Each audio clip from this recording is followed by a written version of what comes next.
parler beaucoup, manger l'argent, voyager beaucoup seulement, mais travailler beaucoup, créer des choses, emploi des jeunes, non, non, non. Les dirigeants africains, les dirigeants sont comme ça. Les grandes gueules. Très heureux de vous retrouver en ce jeudi matin. Bienvenue si c'est maintenant que vous nous rejoignez sur Espace TV en ce 12 novembre 2020. Nous sommes ensemble jusqu'au port de 11h. Vous aider à mieux comprendre l'actualité, évidemment.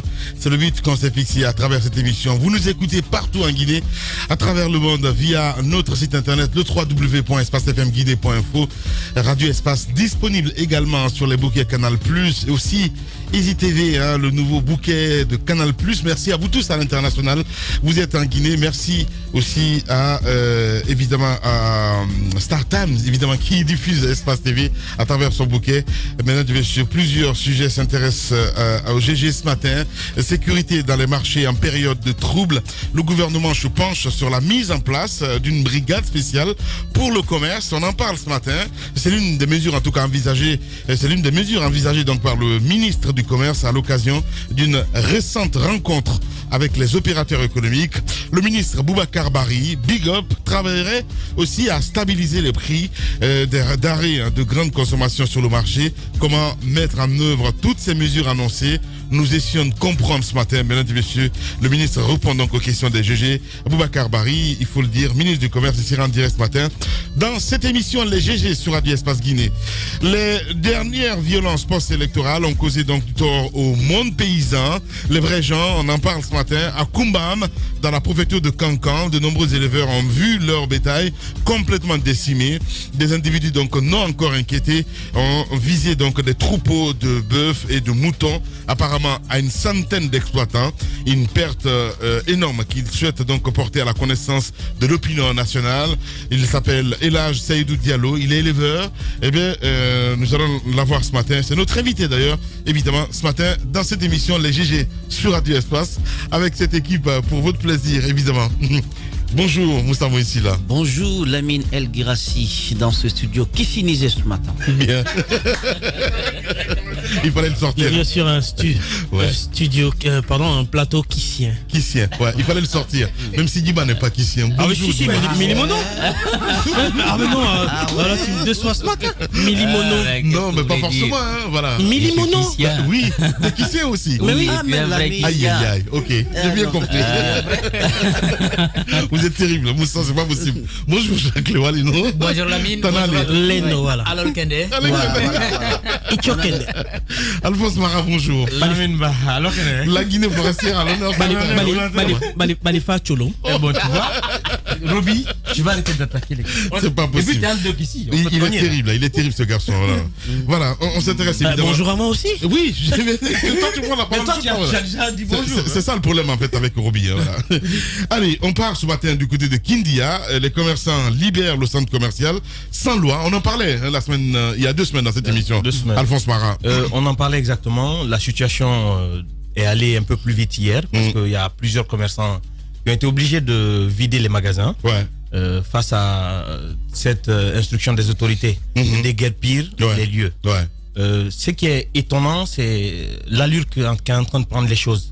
Il faut dire que ce conflit est un contrat qui a mal tourné entre l'État et sans loi. Oui, on connaît la genèse. Donc, hier, ils ont demandé à fermer aux gens de déguerpir pour libérer les lieux. Et ça a commencé. Mais de l'autre côté, c'est la récupération qui est faite autour du sujet. Il y en a qui ont commencé à prendre ça pour un acharnement contre une communauté. J'ai envie de dire ce matin, ce n'est pas un acharnement contre une communauté. C'est peut-être un règlement de compte entre l'État guinéen et un de ses contractants qui n'a pas respecté les clauses, mais ce n'est aucunement lié à une communauté. Quelle clause? Il faut. C'est l'État plutôt qui n'a pas respecté la norme du contrat. On a lu le contrat ici. Le contrat, on l'a lu. Voilà. Donc aujourd'hui, s'il y a un souci, parce que sans loi quand même n'est pas irréprochable dans cette procédure.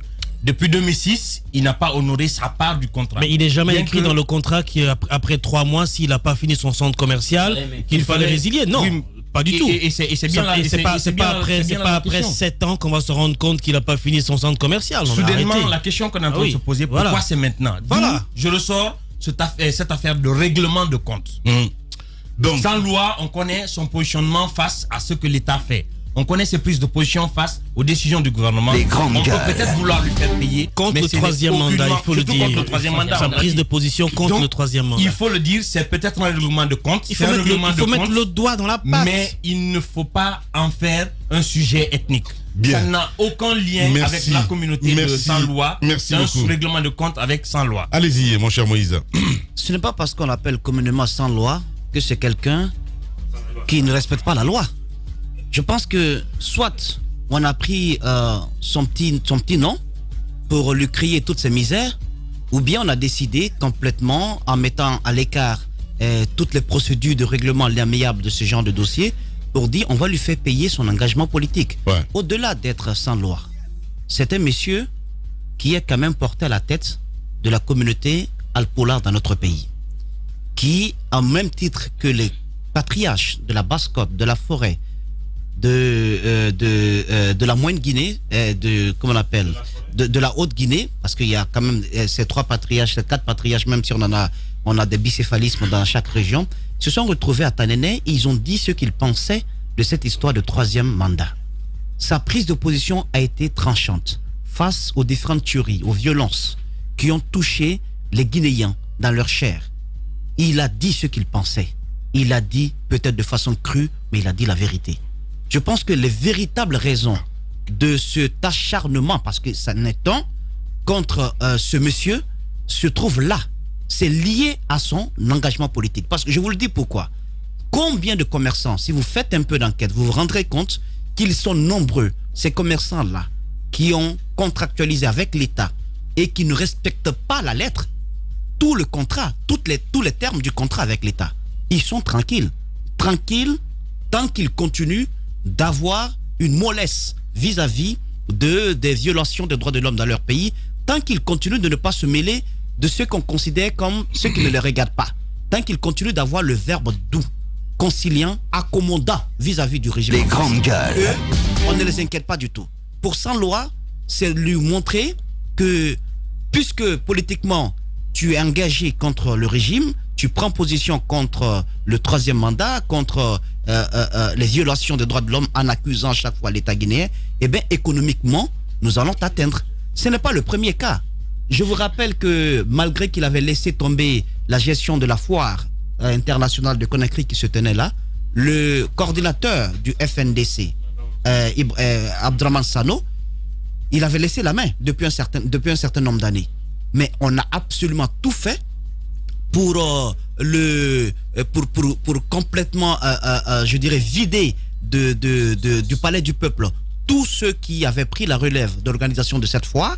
C'était CIEPEX, je pense, et ils se sont vus comme ça, banalement, un beau jour, arracher ce contrat, et on en a confié un autre. Je ne suis pas contre qu'on puisse, au terme de plusieurs années de collaboration, s'il y a des manquements graves, qu'on puisse quand même permettre à d'autres Guinéens d'émerger dans le domaine de l'organisation des foires, mais ça a été fait pour économiquement, parce qu'ils se sont dit, c'est là où Abdraman Sano tire toute sa substance, c'est là où il tire tous ses bénéfices, c'est là où il prend de l'argent. Donc c'est cela qui se passe, et c'est pas seulement le premier cas. Lamine, vous savez, aujourd'hui, lorsque vous avez un positionnement dans l'arène politique, vous êtes homme d'affaires, vous avez un pied dans les affaires, même si vous évoluez dans le privé dans un pays qui est organisé, travaille toujours avec le public, travaille toujours avec l'État. Si vous avez des positions tranchantes vis-à-vis de ce qui se passe dans votre pays, si politiquement on ne vous atteint pas, économiquement, on va vous tuer, on va vous affamer, on va vous rendre à l'état de mendicité. Merci beaucoup, Moussa. De tout laisser tomber. Allez-y. Moi, ce que je plains, je finis sur la dernière phrase, ce n'est pas sans loi. Il a certainement thésaurisé ici et ailleurs. Ce que je crains, c'est les conséquences sur les pauvres populations de Kania, qui n'ont absolument rien à voir avec ça. Près de 1000 commerçants. Près de 1000, mais pas les commerçants directement, les populations aussi. Parce que c'est un peu le trait d'union. Près de 1000 qui s'en vont de cette façon, ben, les conséquences vont tout de suite se faire ressentir. Aujourd'hui, le kilo de la viande, c'est entre 60 et 70 000. Une petite tomate, vous ne pouvez pas l'avoir 2000 francs, il faut débourser 6000 francs. Mais tout a augmenté, le sac de riz est en train de partir vers 400 000 francs guinéens. On ne peut pas durcir comme ça économiquement le pays, parce que le politique tient le social tient l'économie. il faut vraiment qu'on puisse avoir raison gardée au niveau de ceux qui prennent ce genre de décision. Ça va pas Allez-y, l'être. Diba Minimono. Moi, ce que je veux dire, peut-être sous d'autres cieux, on peut appeler cela une mort sociale. C'est-à-dire que vous ne devez pas votre ascension ou votre, disons, développement par rapport à vos compétences ou votre richesse ou votre engagement dans le pays, mais plutôt par rapport à votre militantisme. Je pense qu'on devrait s'en éloigner. Maintenant, pour une question d'utilité publique, l'État est libre de récupérer ses domaines. Est-ce que dans ce cas spécifique, on est dans... Est-ce que dans les règles de l'art, est-ce que dans cette situation, ça cadre avec cette situation? Je peux dire non, parce que moi, j'ai parcouru un peu la convention. Dans la convention, au niveau de la cessation du bail, il n'est dit nulle part lorsque le client, le preneur, ne respecte pas le délai, il faut récupérer quand même le domaine. Ça n'est écrit nulle part. Par exemple, on dit à l'article 12 que à l'arrivée du terme du convenu, sauf demande de renouvellement du preneur, la rénonciation du preneur, le retrait du bail pour cause d'utilité publique, la destruction des constructions par cas de force majeure pendant toute la durée du bail, la vente du terrain objet du présent bail par le preneur, le défaut de paiement des 2 années consécutives de redevance. Alors, dans ce cas spécifique, nulle part il est dit qu'on pouvait quand même s'adjurer du domaine. Alors, ce qui est en train de se passer, je pense que l'État devrait normalement éviter de tomber dans ce scénario parce qu'aujourd'hui, les gens sont en train de faire le lien par rapport un peu à sa prise de position concernant le 3e mandat qui était une question sempiternelle. Parce que n'oubliez pas, je peux comprendre un peu ces aspirations légitimes d'une certaine communauté parce qu'ils s'identifient à leur patriarche. Donc, il faudrait que le chef de l'État puisse parfois... Oui, mais on ne l'aide pas non plus, hein. Oui. En allant sous cet angle-là, on ne l'aide pas non plus. Voilà, non plus. Moi, je ne vais pas aller sur l'angle voir la communautaire, mais ce qui est important quand même aujourd'hui, il faut voir l'opérateur économique en face. Parce que cette décision a des implications. Premièrement, Moussa le disait tout à l'heure, ceux qui vont être déguerpis, n'oubliez pas qu'ils ont des familles. Donc, ça a un impact sur ces familles-là. On parle de 1000 personnes. Ça a un impact économiquement sur les familles. Et du point de vue externalité, Kindia pouvait quand même, c'était une richesse qu'on est en train de créer à Kindia à travers ces opérateurs économiques-là. Ça, c'était un avantage pour la ville parce que plus ces gens-là payent les taxes ou l'impôt, plus ça rentre dans le circuit économique. Donc, plus il y a les taxes, plus on parle de croissance et plus on parle d'emploi. Donc, ce sont des emplois qui sont sacrifiés. Ce sont des familles qu'on est en train aujourd'hui de sacrifier. L'État, normalement, devrait avoir une main visible à travers ça pour protéger ceux qui investissent dans le pays. Maintenant, est-ce que aujourd'hui ce qui est en train de se passer, ça peut aussi encourager la fuite des capitaux? Parce que lorsque des entrepreneurs constatent que si vous n'êtes pas avec l'État, vous êtes brimé dans vos droits, vous êtes réduit à votre plus petite expression, ça va encourager certains à prendre leurs capitaux, à quitter le pays. Ça peut avoir un impact sur il y aura le déjà développement. beaucoup qui sont partis. Donc il ne faudrait pas qu'on continue dans cette dynamique. Moi, je pense que le chef de l'État, qui quand même a beaucoup marché, je pense qu'il a l'intelligence aujourd'hui d'amener ces instruments à rappeler ces gens à l'ordre parce qu'aujourd'hui, dans la convention, normalement, ce qui est en train de se passer aujourd'hui, l'État devrait rembourser sans loi. Souvent, il n'est même pas au courant, le chef de l'État. Hein. Voilà. Donc, mais non, pas le cas de Kindia, là. Je pense que c'est trop visible pour qu'il ne soit pas au courant. Rapidement. Mais non, je parle en connaissance de ça ne peut pas se passer sans lui. Il y a trop de bruit. Non, il y a trop de bruit autour de ce qui se passe à Kindia pour qu'il ne soit pas au courant. Je pense que... À moins qu'il ait bouché ses oreilles, mais il est au courant. Moi, j'aimerais juste dire une chose. Et ce qui est en train de se dérouler dans la convention, par exemple, lorsqu'on met un terme à un contrat de bail, de construction, surtout de centre commercial, il faudrait que l'État puisse au moins dédommager la personne. Parce que c'est dit dans le contrat, il faut que l'État dédommage monsieur sans loi. Bien, allez-y mon cher Jacques. Oui, quand on revient dans le contrat, il y a quand même 2 choses à dire. L'État, bien entendu, pourrait avoir raison. Le fait qu'il y a un engagement qui disait qu'au bout de 3 ans, le centre commercial devrait être terminé pour que les gens puissent y loger. Il y a des travaux qui ont été entamés et qui ne sont pas allés au bout. Maintenant, c'est dans l'exercice qu'on fait, je sais pas comment on appelle ça, on a raison, mais on veut tellement prouver qu'on a raison. On fait de l'excès de zèle. On fait de l'excès. Il y a de l'excès dans ce qui est en train d'être fait. Parce que de 2006 en 2020, c'est quand même beaucoup d'années qu'on a passé là. Et entre-temps, il y a des commerçants qui ont continué à verser de l'argent directement dans les mains de sans-loi. Je pense qu'il y avait possibilité, puisque il a quand même été de bonne foi. Moi, j'ai pris ces lettres-là adressées directement au ministre de la Ville et de l'aménagement du territoire, lui demandant de discuter. Comment au moins une discussion peut permettre, n'est-ce pas, de trouver une solution. On pourrait peut-être s'entendre sur un nouveau délai, ou alors on peut s'entendre sur une révalorisation même je sais pas moi, du bail. tout cela, c'était quelque chose de possible si on pensait derrière à ceux qui gagnaient à travers ce centre commercial. On parle de la moitié quand même des commerçants de Kindia, ou près de la moitié des commerçants de Kindia, qui se trouvent au niveau de ce centre. Donc si on pense à ceci, on peut dire à un moment donné, soit il y a deux solutions, on revalorise le contrat de bail pour que l'État puisse gagner, parce que pour Matam, c'est ce qu'on a estimé. On a estimé que la Deuxième République a minoré la valeur du domaine qu'occupe Saint-Louis là-bas. C'est pourquoi on a récupéré. S'il y a des choses comme ça, vous pouvez, n'est-ce pas, discuter. C'est pas le seul qui a acheté. Ou alors, on s'est dit, je crois la dernière fois, ça venait de la mine d'ailleurs, qui disait, bon, si on ne veut plus que les commerçants traitent directement avec Saint-Louis, au moins qu'on passe aux commerçants et que les commerçants traitent directement avec l'État. Et au moins, on les préserve. Parce que je ne crois pas que Saint-Louis ait la volonté de s'accaparer d'un domaine de l'État pour dire, bon, je suis là, je ne quitte pas. Il faut juste que des conditions soient remplies pour que, bien entendu, ils puissent partir. Mais il y a une observation, il y a une lecture, au-delà de la lecture que fait Moïse, c'est-à-dire avoir des opérateurs économiques qui sont avec vous et puis vous laisser passer. Il y a aussi une autre stratégie, et ça c'est visible. On a des opérateurs économiques qu'on laisse faire, qu'on laisse parfois violer les lois, qu'on laisse ne pas respecter les contrats qu'ils ont signés avec l'État. Mais c'est un piège. C'est pour dire, nous vous avons. Nous vous avons. On vous tient. On vous tient sérieusement. Donc le jour que vous déconnez, on va essayer, n'est-ce pas, de vous frapper. Je crois que c'est un peu la démarche. Et c'est quand même quelque chose à dire. Quand on est opérateur économique, il y a deux choses. Vous faites en sorte qu'on ne vous tienne pas.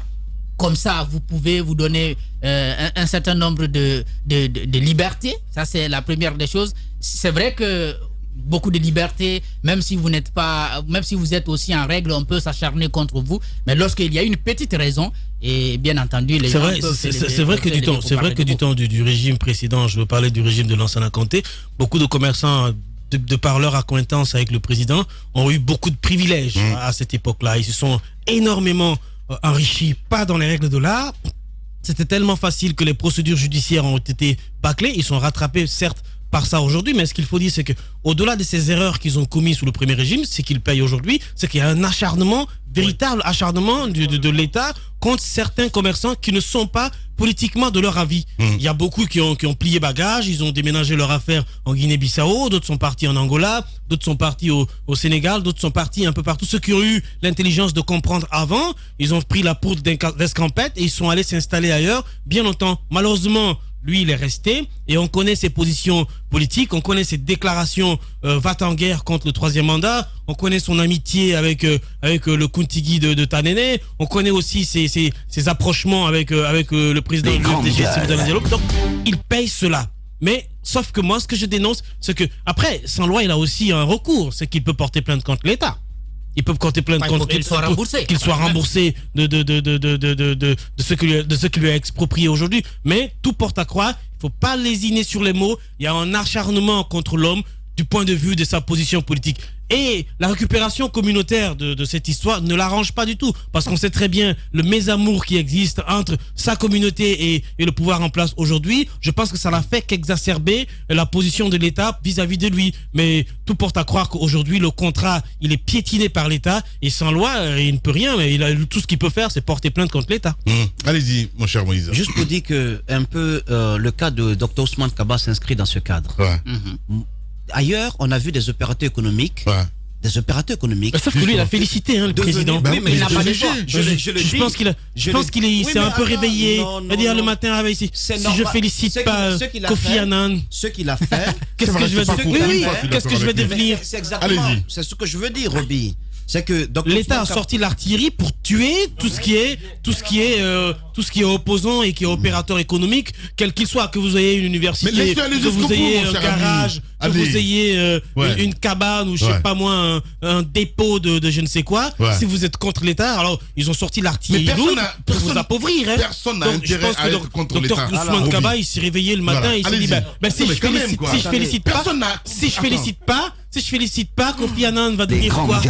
C'est pas possible. Ils vont Allez-y. mettre le cadenas. C'est pas possible.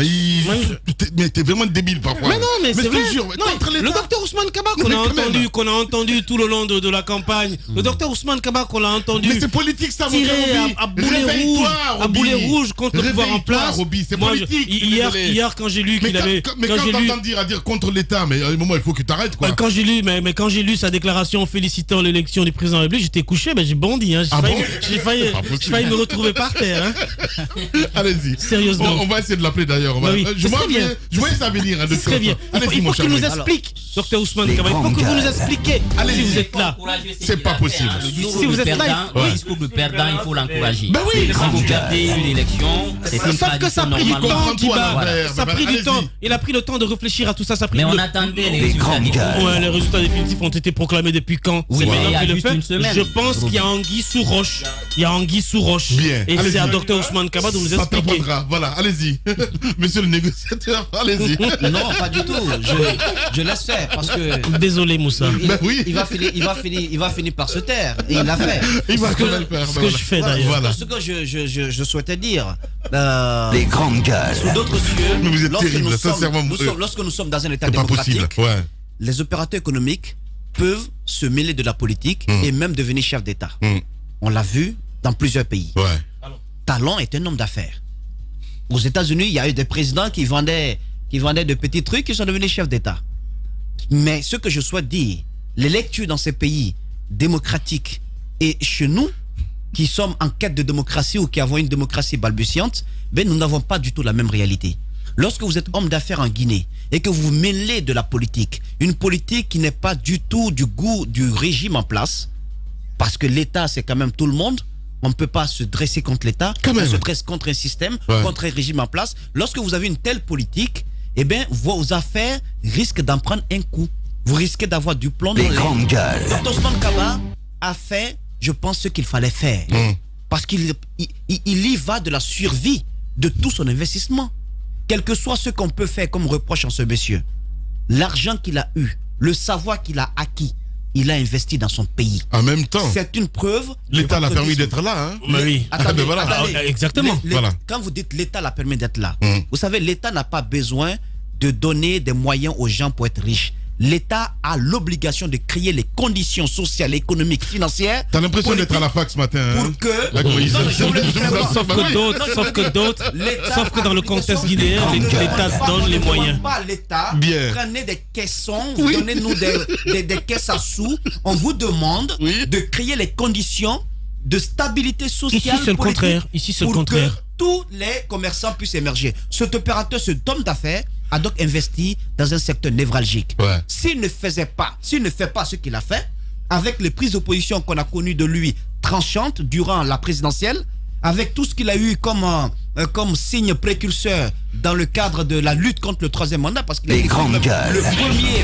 à quitter le Parlement guinéen, il ne faut pas oublier, c'est un monsieur sur qui on ne doit pas jeter une seule pierre.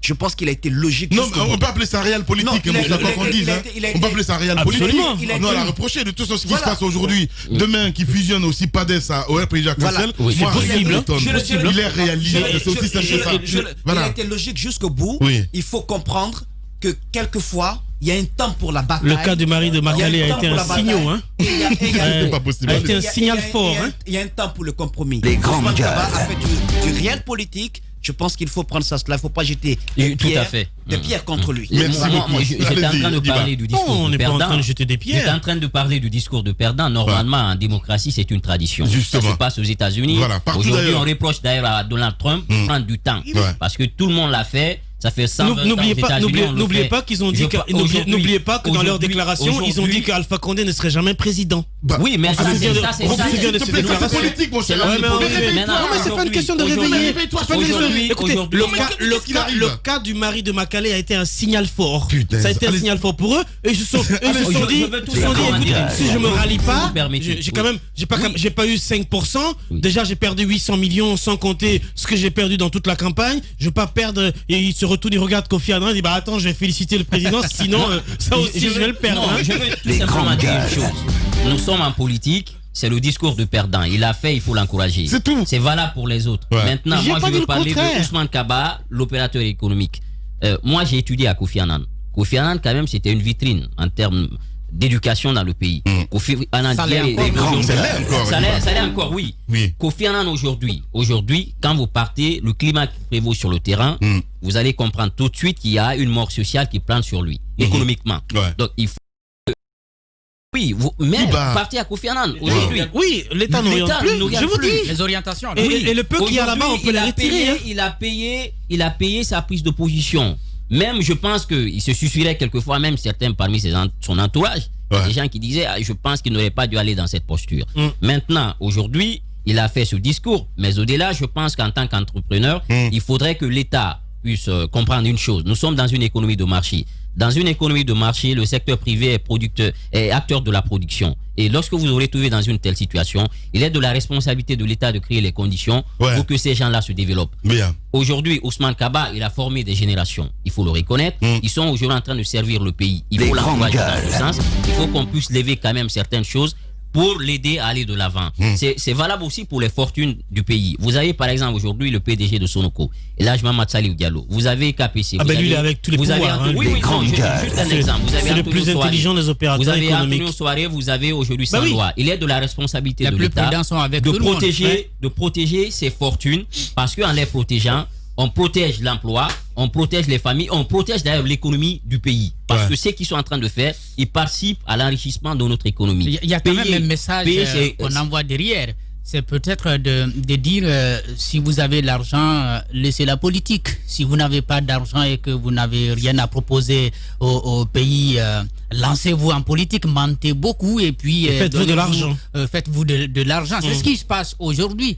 Je pense qu'avec Ousmane Kaba, il y a une chose qu'on note au-delà de l'investissement qu'il a fait dans le pays, c'est quand même quelqu'un qui connaît aussi l'économie, qui sait comment chercher il connaît tout l'argent. sauf la politique. Donc, oui, mais la politique là, parce qu'il se fait avoir je crois que en tout cas la première expérience là, non, c'était la deuxième, parce qu'en 2010 déjà il était là. La deuxième expérience là, ça prouvait vraiment qu'il est assez limité. Il peut pas faire ce que les autres font.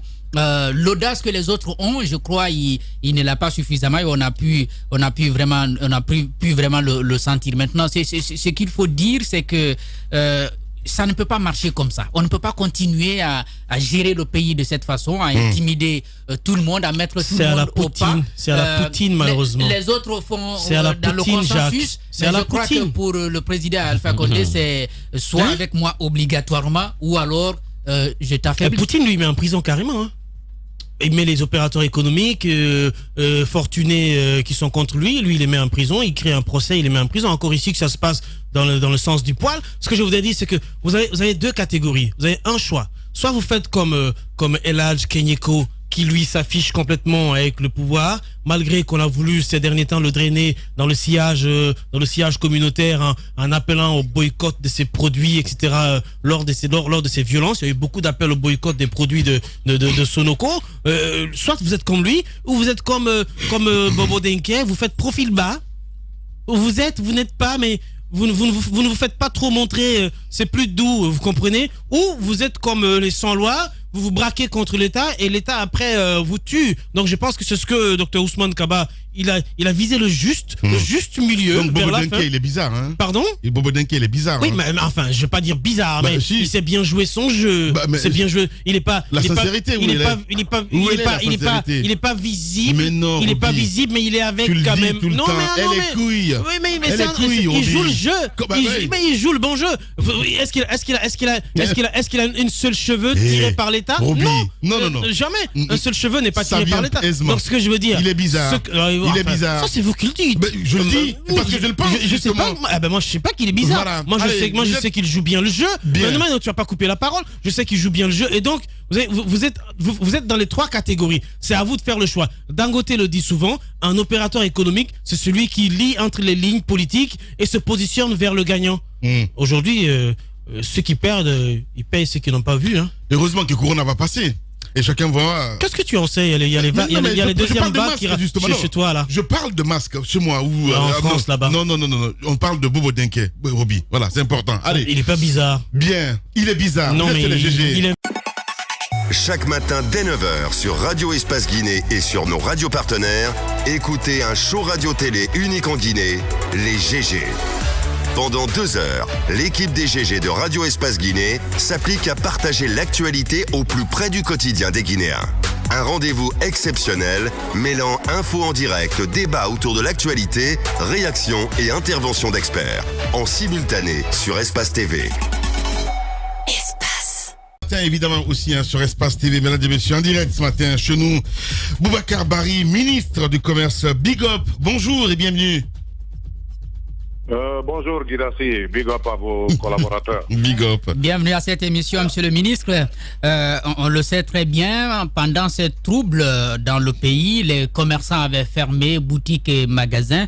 Et la question qui est revenue, ou l'argument qui a été brandi, c'est qu'il n'y avait pas de sécurité. Vous les avez rencontrés la dernière fois. Dites-nous quelles leçons vous tirez de cette rencontre et puis quelles mesures à prendre pour qu'à l'avenir, nous n'ayons pas ce genre de situation. Bien, merci de l'opportunité que vous me donnez de m'exprimer sur la question. Et en effet, j'ai rencontré un certain nombre d'organisations chargées de la gestion des opérateurs économiques, qu'il s'agisse des administrateurs des marchés, de nos représentants dans les structures déconcentrées, des opérateurs économiques eux-mêmes. L'objet de ces rencontres était, disons, de faire le point de la situation et d'échanger afin de prendre des mesures qui pourraient être effectivement équitables sur le terrain. Bon, lors de cette rencontre, nous avons identifié les problèmes que rencontrent tous les jours les opérateurs, spécifiquement après les élections et consécutivement à tout ce qu'il y a eu comme troubles sociaux à travers la ville. Et ces problèmes se subdivisaient en 4 chapitres. Le premier concernait des questions de sécurité, le deuxième concernait des questions d'accessibilité au niveau des marchés, le troisième concernait des questions de ravitaillement, de dispatching des produits à partir du centre principal qui est Madina vers les autres marchés. Oui. Et le quatrième concernait les prix des denrées de première nécessité. Justement, comment normaliser tout cela? Parce que peut-être l'initiative est salutaire. Je parle un petit peu de ces points de vente de riz, notamment dans les 5 communes de la capitale Conakry. Moi, j'ai vu un reportage la dernière fois dans le journal de Moussa Moïse où des pauvres se plaignaient un petit peu, évidemment, de la manière dont c'est fait. Comment vous allez faire pour essayer de normaliser les prix sur le marché, monsieur le ministre? Avez-vous une baguette magique? Comment vous allez faire? Non, écoutez, je n'ai pas de baguette magique, mais vous savez que de toute façon, quelle que soit la denrée, il y a une structure de prix. Nous connaissons le prix à l'achat, nous connaissons toutes les charges qui se rapportent à ces prix-là, ainsi que les droits de douane à payer, les marges, les coûts de transport. Donc le problème, c'est qu'il faut s'entendre avec l'ensemble des acteurs. D'accord. Pour que nous ne soyons pas en porte-à-faux avec la loi. Justement. Parce que quand on voit aussi qu'il y a tellement d'interlocuteurs, je veux dire, en face, je parle de ces associations, entre autres. On a vu le monsieur qui s'est exilé du côté de Dakar, Goua. Chérif Abdallah. Voilà. Il y a d'autres aussi qui sont ici sur le marché. Comment faire aujourd'hui? Qui sont vos interlocuteurs, monsieur le ministre? Nos interlocuteurs, c'est la Chambre de commerce, premièrement. Deuxièmement, c'est les acteurs eux-mêmes. Vous savez que le marché guinéen est structuré de manière à ce que vous avez des grossistes qui sont les importateurs principaux de certaines denrées et qui le dispatchent à travers un réseau de distribution qu'ils ont à travers la Guinée. Donc l'impact le plus important, c'est sur les importateurs. Et la grille justement de tarification qui est calculée avec les importateurs leur permet d'avoir, disons, une structure de prix que nous sommes en train de mettre à niveau afin que nous nous entendions sur le prix des denrées de première nécessité que nous avons classifié. À savoir le riz, le sucre, l'huile, la farine et le lait. Monsieur le ministre, est-ce qu'on peut dire qu'en Guinée, il existe une homologation des prix? Parce qu'à ce jour, on a comme l'impression, d'aucuns mettront ça sur le compte des violences post-électorales, mais on a comme l'impression que les prix sont fixés en fonction de l'humeur du commerçant ou en fonction des zones où les citoyens se trouvent. Et qu'est-ce qui va être fait ou en fonction de la situation. Exactement. Qu'est-ce qui va être fait dans ce sens pour que le kilo de viande à Conakry, à l'intérieur du pays, le sac de riz, ainsi de suite, soit homologué. Deuxième question, monsieur le ministre, est-ce que par cette attitude, parce qu'on a écouté certains commerçants qui ont dit l'État libéral souhaite se substituer au privé en faisant lui-même du commerce, est-ce que c'est sur ce terrain-là que vous êtes en train de partir ou quel message vous avez à l'endroit de ces personnes qui sont pessimistes pour les rassurer? Non, écoutez, je vais commencer par la deuxième question pour être très clair. La mission de l'administration est de faire de manière à réguler l'environnement commercial, créer les conditions d'une concurrence loyale entre les acteurs et assurer la sécurité. Il n'est pas question que l'État se substitue au secteur privé pour jouer son rôle. Et nous ne sommes pas là pour vendre du riz ou vendre du lait. Nous sommes là pour créer les conditions pour que les opérateurs importent le maximum de riz, maximum de lait, maximum de denrées dont les populations ont besoin. Là, je suis très clair là-dessus. Je vous le dis et je réitère que l'État n'est pas là pour faire le commerce. Ça, pour la deuxième question. Pour la première question, je crois qu'il faut faire la part des choses. Il y a les périodes de troubles occasionnent des perturbations dans les circuits d'approvisionnement, ce qui crée naturellement la rareté d'un certain nombre de produits de grande consommation. Et bien entendu, cela crée la spéculation tout de suite. Si vous avez vu depuis combien d'années le prix du riz est stable à Conakry, c'est dans l'ordre de 250 000 à 300 000 en fonction de la catégorie de riz. Maintenant, le riz spécifique qui est le plus consommé, c'est le riz à 25% de brisure. Qu'il soit indien, qu'il soit birman, qu'il soit chinois, c'est ce riz-là qui est prisé par les populations. Donc ce que nous voulons, c'est nous entendre avec les opérateurs pour que les tarifs soient conséquents et qu'ils puissent être acceptables de tous. L'initiative qui a été prise par un des opérateurs avec l'appui du gouvernement pour mettre des magasins témoins à travers la ville de Conakry pour permettre aux populations d'accéder au riz à 200 000 francs le sac est bien salutaire. Mais il y a un problème d'organisation, il y a un problème de civisme. Vous savez, les gens, ils viennent acheter le sac à 200 000 dans les magasins témoins, 50 mètres plus loin, 60 mètres plus loin ou 1 kilomètre plus loin, ils revendent le même sac à 240 000, 250 000. Donc, il faut qu'on trouve un mécanisme qui nous permet d'harmoniser le prix du riz dans toute l'agglomération de Conakry. D'accord. Et que le même prix soit aussi harmonisé à Doubreka, à Koya, à Kindia, et ainsi de suite. Bien. D'accord. Monsieur le ministre, moi j'ai deux questions. La première, c'est par rapport à cette brigade spéciale commerciale que vous comptez mettre en place, par rapport un peu à la question sécurité, mais aussi à ces exigences que l'État va mettre en place. Comment elle va fonctionner sur le terrain du point de vue autonomie financière? Ça, c'est la première question. La deuxième, c'est par rapport à la structure des prix. J'ai entendu dire que vous allez mettre en place un comité qui va faire une proposition sur la structure des prix. Mais on sait une chose, on ne décrète pas les prix, on est dans une économie de marché. Comment faire en sorte qu'il n'y ait plus de fluctuations, sachant que l'argument que les gens brandissent, c'est que le transport il coûte cher, il y a le dédouanement se pose avec acuité. Est-ce qu'il ne faudrait pas faire un travail en amont pour éviter qu'on décrète des prix, mais après que ça ne soit pas suivi d'effet? Mais écoutez, vous savez, aujourd'hui, nous avons une stabilisation plus ou moins des prix, parce que l'État consent de gros efforts en termes de réduction des droits de douane sur le riz à 25% de brisure. La tonne de riz métrique coûte 437 000 $ sur le marché international et il est dédouané à 100 $ à Conakry. Donc il y a 337 $ qui est considéré comme une subvention que l'État fait aux opérateurs pour pouvoir maintenir le prix de ces riz. Et la structure des prix est très claire, on n'invente absolument rien. Maintenant, la question pour nous, c'est que nous nous entendions. Je ne peux pas vous dire qu'il n'y aura pas de fluctuation. Parce que quand même, on est tributaire des importations. Le riz coûte ce qu'il coûte sur le marché international. Et c'est en fonction du coût sur le marché international qu'on peut revaloriser le riz en termes de hausse ou en termes de réduction. Ce qui peut ne pas trop varier, c'est les taxes sur lesquelles l'État peut consentir des efforts complémentaires, c'est les frais de transport, ainsi de suite. Tant que le prix du carburant, par exemple, ne bouge pas sur le marché national, le prix du transport restera toujours fixe. Donc ce sont ces aléas-là qu'il faut regarder avec un peu plus de précision pour que nous puissions fixer les prix.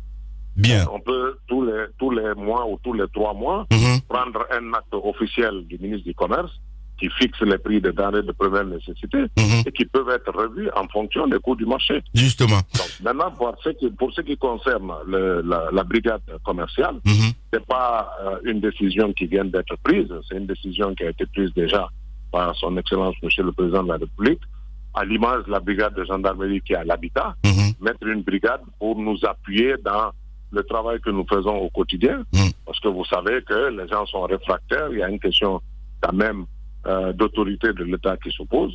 Il faudrait, même quand nous allons pour les contrôles sur la qualité des produits, nous avons énormément de difficultés.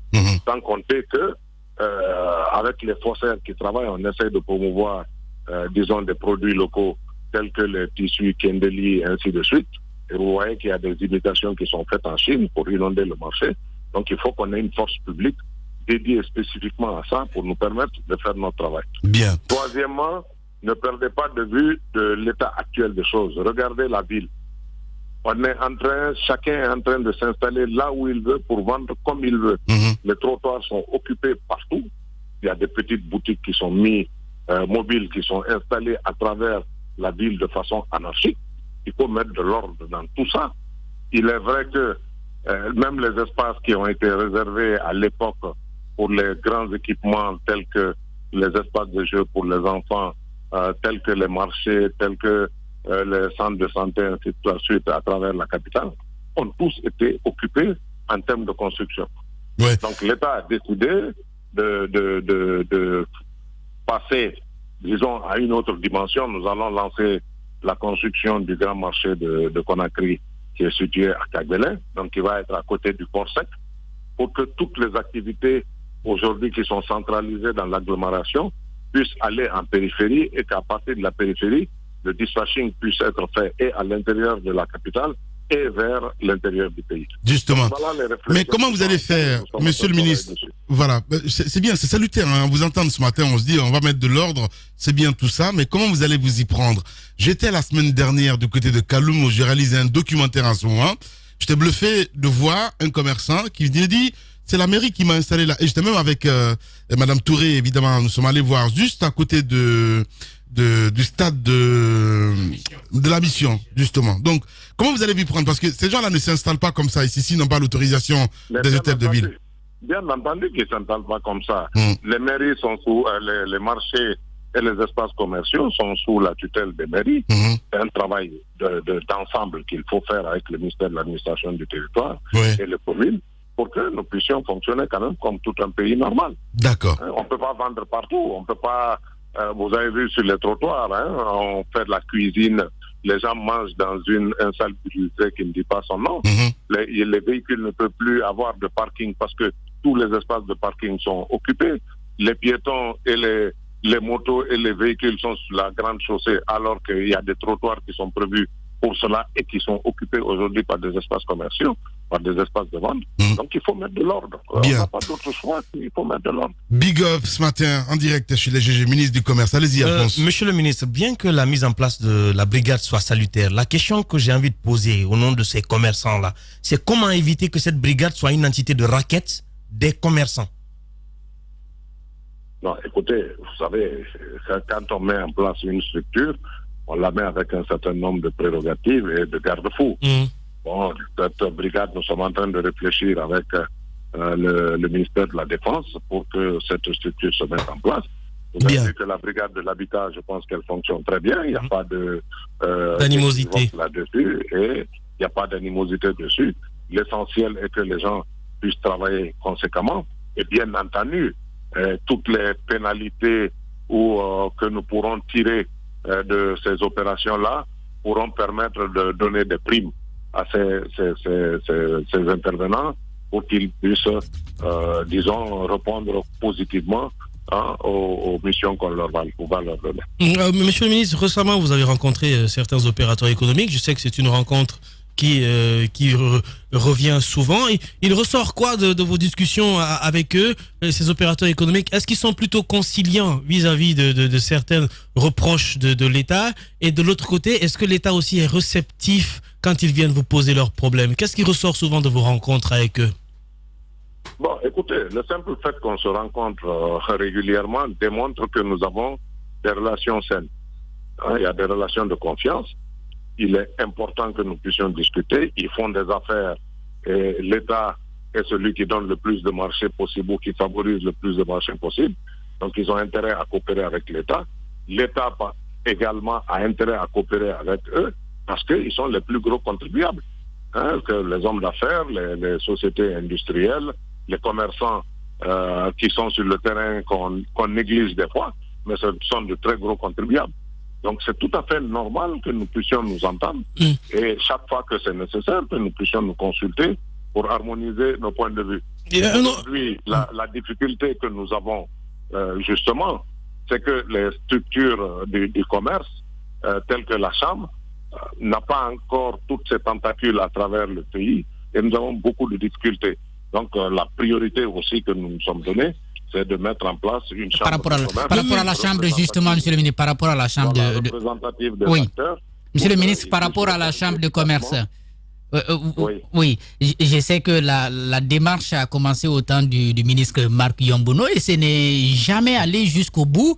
Vous êtes là depuis quelques années quand même. Qu'est-ce qui bloque? Qu'est-ce qui empêche de mettre en place la Chambre nationale de commerce? Et puis peut-être, puisque vous parlez de représentation à l'intérieur, qu'est-ce qui ne marche pas? On est allé même jusqu'au début de l'élection. Écoutez, je pense que sur le constat que nous avons fait, la structuration actuelle de la Chambre ne s'y est pas au contexte socio-économique. Ça fait combien d'années la Chambre est structurée de la même manière et nous avons toujours les mêmes difficultés. Bien. Donc, nous avons réfléchi à une nouvelle architecture organisationnelle qui va nous permettre de sortir de ce étranglement qui veut que tout le monde concourt à être président de la Chambre de commerce. Ce qui n'est pas possible. Il faut des critères. Monsieur le ministre, qui vont être fixés. Il y a une architecture qui va être mise en place. Nous sommes en discussion avec les acteurs et très bientôt, nous allons faire la proposition. Monsieur le ministre, malheureusement, on n'a pris pas le temps. Je suis obligé de vous couper pour poser cette autre question puisqu'elle est évidemment importante. Et comment l'État s'y prend? Parce que on remarque de plus en plus sur le marché guinéen l'existence de beaucoup de produits dont la date de péremption est proche ou est arrivée ou même est dépassée. Ces produits continuent à être vendus sur le marché et consommés. Mais est-ce pas seulement la brigade? Est-ce qu'en amont, la brigade n'est pas là encore? La brigade n'est pas là encore. En attendant, oui, mais la brigade n'est pas là, mais en attendant, on se pourrit le ventre. Comment l'État va faire pour pouvoir stopper ce processus? Écoutez, il y a eu beaucoup de réformes au niveau du ministère du Commerce. Nous avons recruté beaucoup de jeunes qui ont été formés, qui aujourd'hui sont identifiés par commune avec des gilets et des badges qui sont chargés de faire le contrôle sur le terrain. Bien. Nous avons acquis pour près de 2,5 millions, 3 millions de dollars d'équipements de contrôle de qualité avec des gadgets. Vous en faites des reportages là-dessus. S'il vous plaît, qui permettent de vérifier les produits sur le marché. C'est un travail de longue haleine. Voilà. Puisqu'on a laissé l'anarchie s'installer, on est en train de corriger les choses petit à petit. Vous voyez, très souvent, on fait appel à vous pour procéder à des reportages sur la destruction de produits saisis ici à Conakry et à l'intérieur du pays.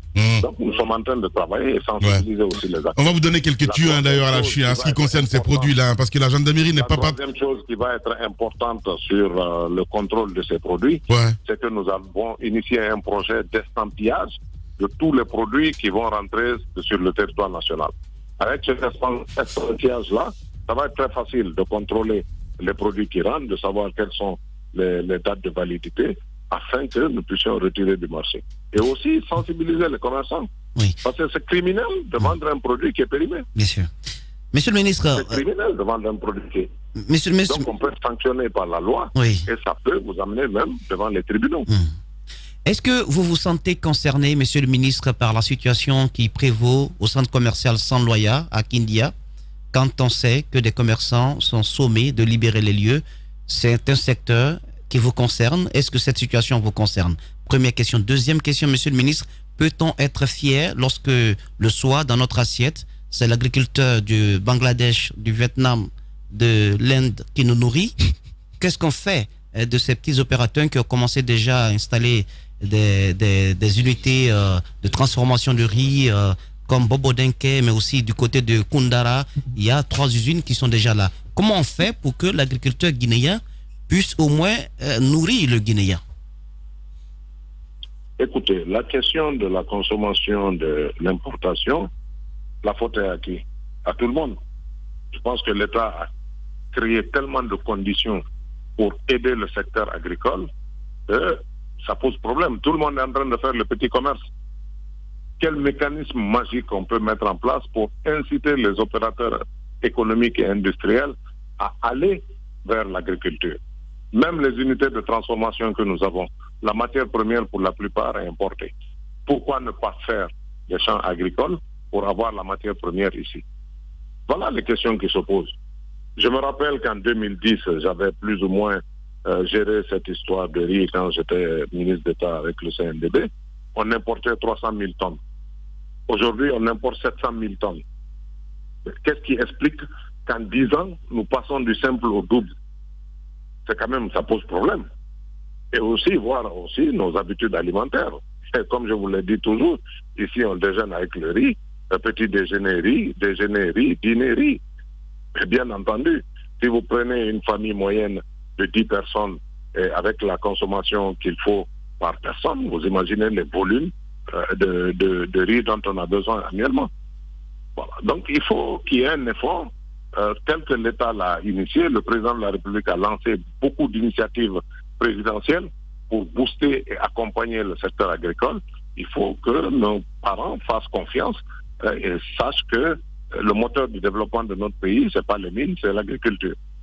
Maintenant, pour ce qui concerne le centre commercial de Kindia, mais bien entendu que je suis concerné parce que je suis membre du gouvernement.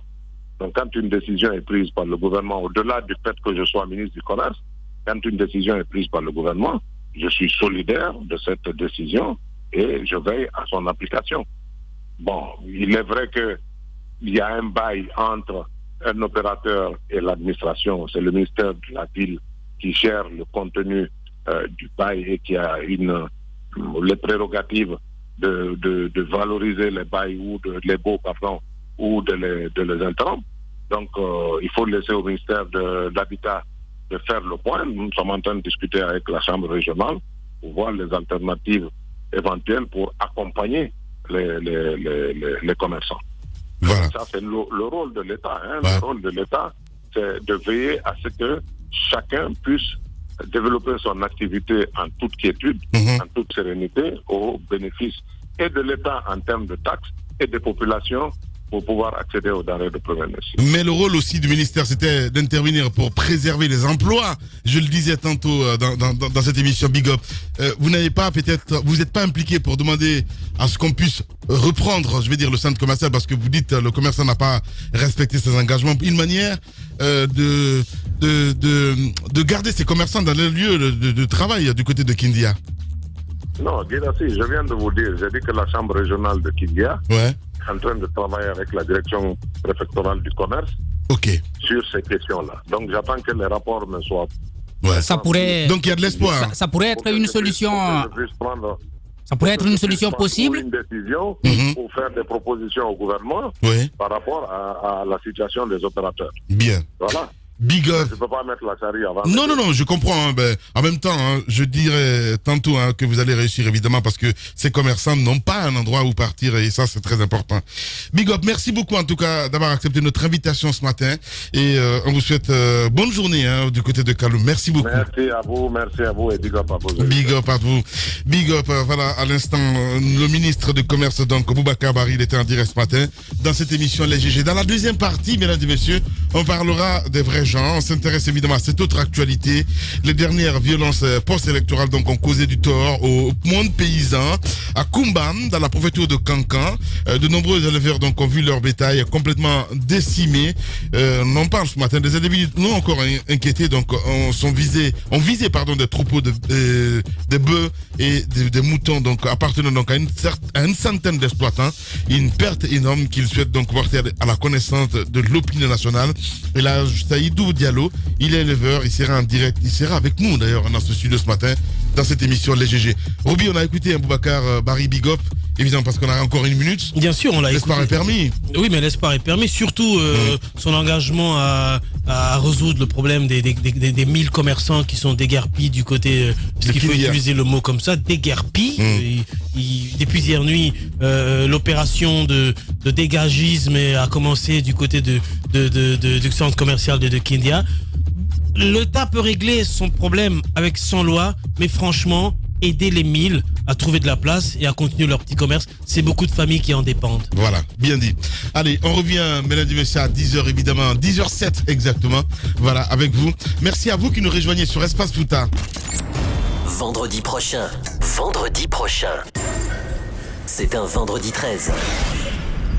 Et sur Radio Espace, vendredi 13, c'est synonyme de chance. Toute cette semaine, pour la semaine de la chance, on vous offre vos invitations. Et surtout, la chance de gagner des millions. Des millions. Oui, des millions. Avec Radio Espace, vous rejoindrez peut-être le club très fermé des millionnaires. Pour en savoir plus, rendez-vous dans le jackpot. Les plus beaux cadeaux se gagnent sur Radio Espace.